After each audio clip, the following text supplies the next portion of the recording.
Maria Santos thought she was flying from Cebu City to San Francisco for the job of a lifetime. Adrian Keller believed no one inside his oceanfront mansion would ever question his authority. Isabella Keller had not stepped outside those locked glass doors in 2 years. Within weeks of Maria's arrival in the United States, a routine nursing contract would unravel into a hidden guardianship scheme, sealed medical files, and a billionaire's secret that was never mentioned in the job offer. What Maria discovered behind the security cameras and restricted hallways was not an elderly patient in need of care, but a young woman whose freedom depended on someone brave enough to see the truth. This is the story of a nurse who crossed continents for opportunity and found herself at the center of a silent captivity hidden behind wealth and power. Maria Santos had spent most of her adult life inside hospital corridors in Cebu City. She worked night shifts, double shifts, and holidays without complaint. Her hands were steady during emergencies, and her voice remained calm when families panicked. Yet despite her dedication, her salary barely covered household expenses. She supported her parents and helped pay for her younger brother's education. Like many Filipino nurses, she dreamed of working abroad, where her skills would be valued and her income could transform her family's future. The opportunity arrived through an international recruitment agency advertising a private nursing position in the United States. The offer described a live-in role caring for the elderly mother of a billionaire technology investor based in San Francisco. The salary was several times higher than what she earned in Cebu. The contract promised private accommodation inside a luxury estate, full medical insurance, and travel expenses paid in advance. The documents appeared official, stamped with legal certifications and company seals. Maria reviewed every page carefully. The job required discretion, professionalism, and flexibility. It emphasized privacy and confidentiality due to the family's high profile. That did not seem unusual to her. Wealthy clients often demanded strict boundaries. After multiple online interviews with a representative from the billionaire's office, she was informed that she had been selected. Her family celebrated quietly before her departure. There were tears at the airport, mixed with pride and hope. Maria boarded the plane carrying a single suitcase filled with uniforms, photographs from home, and a small notebook where she wrote her goals. She imagined sending regular money transfers back to Cebu, renovating her parents' house, and building savings for her own future. When her flight landed in San Francisco, she felt both excitement and nervousness. The airport was larger than anything she had experienced. A driver holding a sign with her name guided her to a black SUV waiting outside. The vehicle drove through busy city streets before heading toward a quieter coastal district. As the city skyline faded, steep cliffs and ocean views replaced the crowded roads. The estate came into view behind tall gates and reinforced fencing. The mansion was modern and imposing, made of glass panels and steel frames that reflected the afternoon sun. Security cameras were mounted at every corner. The gates opened slowly after electronic clearance, and the vehicle rolled into a vast courtyard. Inside, the house felt more like a private corporate headquarters than a family home. The ceilings were high, and the hallways stretched long and silent. Maria expected to see signs of elderly care, wheelchairs, oxygen tanks, or monitoring equipment, but the space appeared almost untouched. A staff coordinator escorted her to a guest suite and explained that orientation would begin the following day. As evening settled, Maria unpacked her belongings and looked out at the dark ocean below. The silence inside the mansion felt heavier than she anticipated. She reminded herself that wealthy families often valued privacy. Still, something about the atmosphere unsettled her. She had traveled thousands of miles for this opportunity, trusting the promise outlined in her contract. That first night in the mansion, as security lights flickered outside her window, Maria sensed that the life waiting for her inside those walls might not match the job offer she had accepted. The next morning, Maria was escorted through a long corridor lined with abstract paintings and security panels.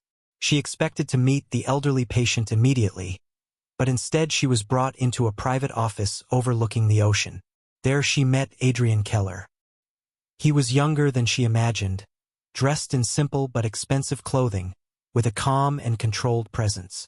His manner was polite yet distant.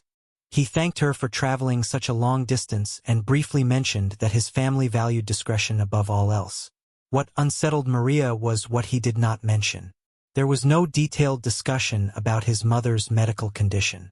No explanation of her diagnosis. No review of current medications or treatment plans. Instead, Adrian handed Maria a tablet containing a digital schedule. The instructions focused heavily on routine monitoring tasks. She was asked to log movements within certain areas of the house, review security alerts, and document observations at specific times each day.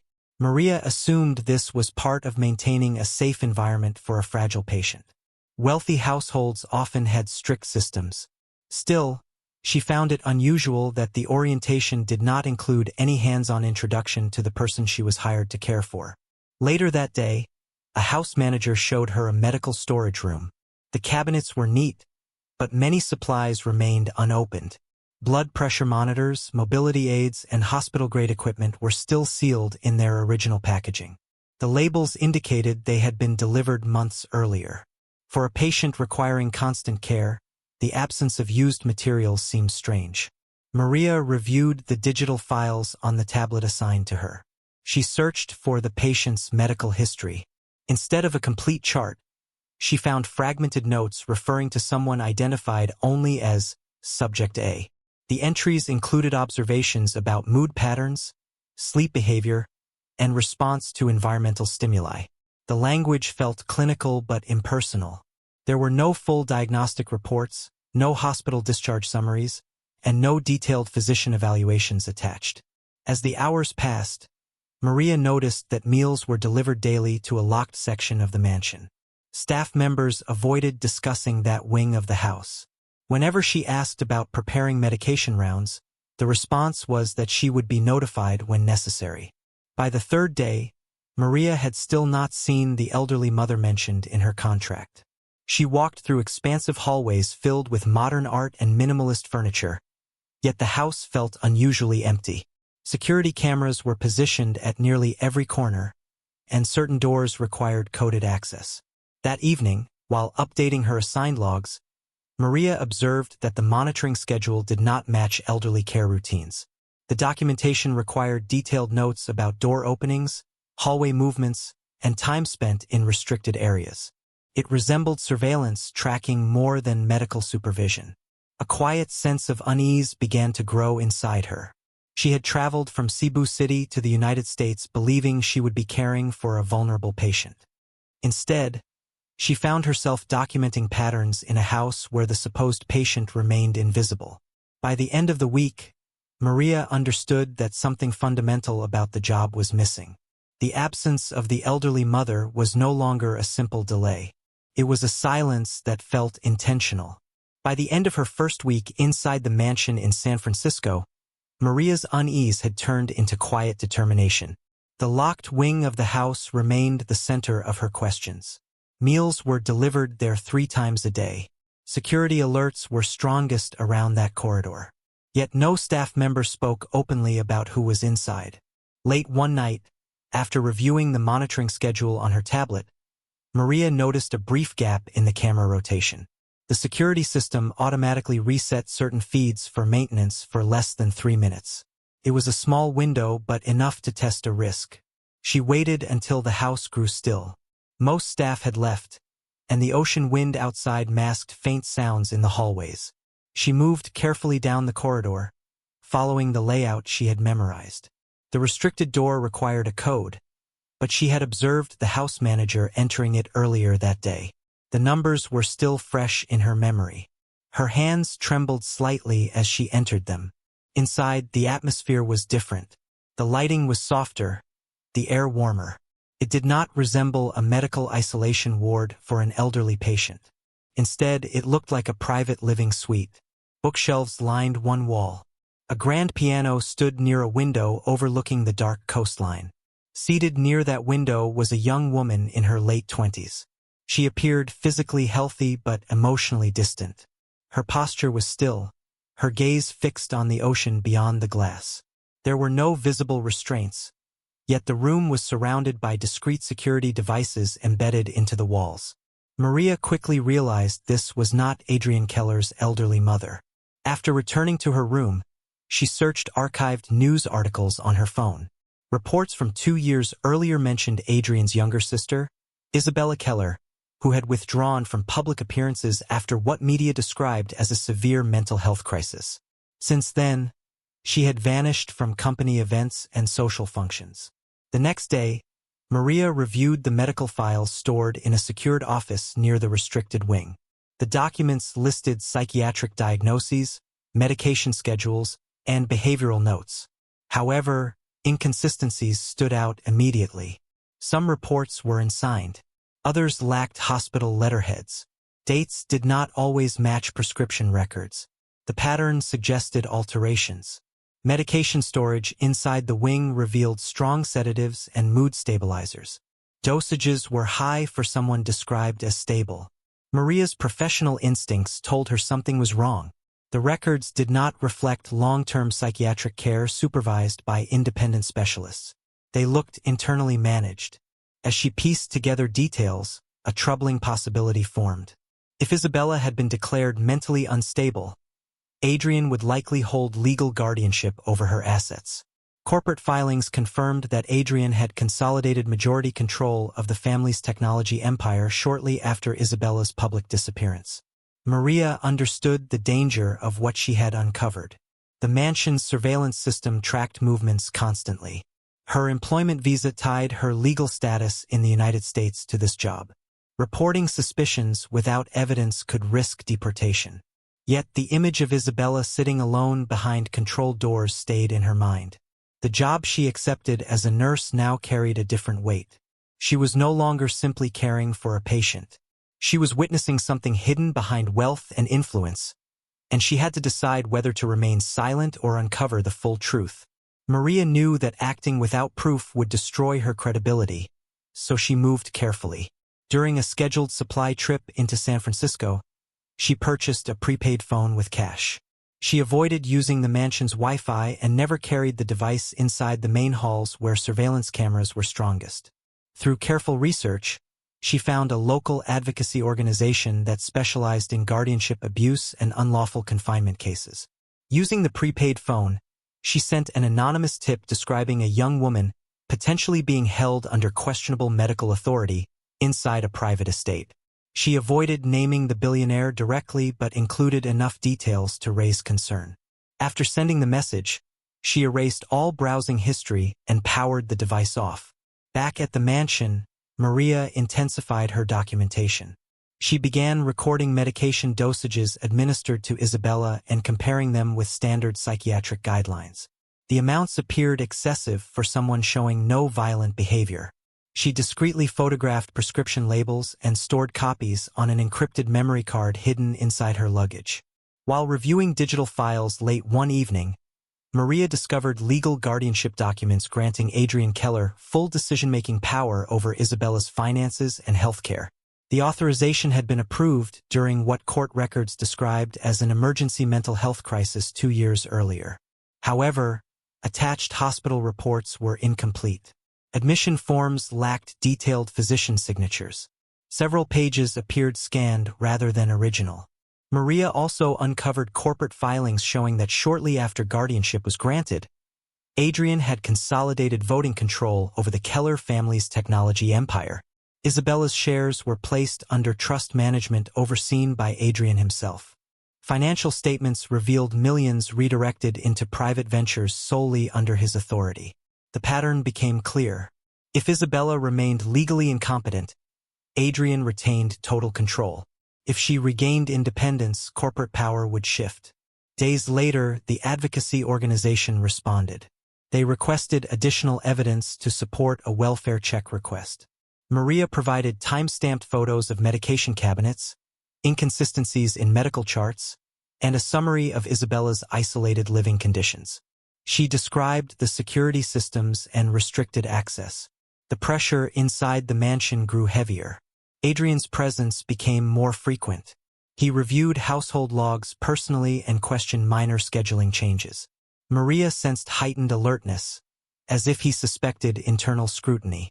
Despite the risk, she maintained her routine calmly. She continued documenting dosage patterns and Isabella's cognitive responses. During quiet moments inside the restricted wing, Maria observed that Isabella's speech and awareness improved slightly when medication timing shifted. That observation strengthened her belief that overmedication, not severe illness, was maintaining the appearance of instability. The advocacy group confirmed they were coordinating with legal authorities to request a court-ordered welfare inspection. Maria understood that once officials arrived, her involvement might become known. Her employment visa could be revoked. Her safety could be questioned. Still, she continued gathering evidence. The job offer that brought her from Cebu City to the United States had promised opportunity. Instead, it placed her inside a carefully controlled system designed to protect power. As she waited for authorities to act, every passing day felt longer. Surveillance cameras blinked quietly. Locked doors remained sealed. And behind them, a young woman's future depended on whether Maria's evidence would be enough to break through wealth and influence. The response came sooner than Maria expected. One quiet afternoon, as coastal fog rolled over the cliffs outside the mansion in San Francisco, several unmarked vehicles stopped at the main gate.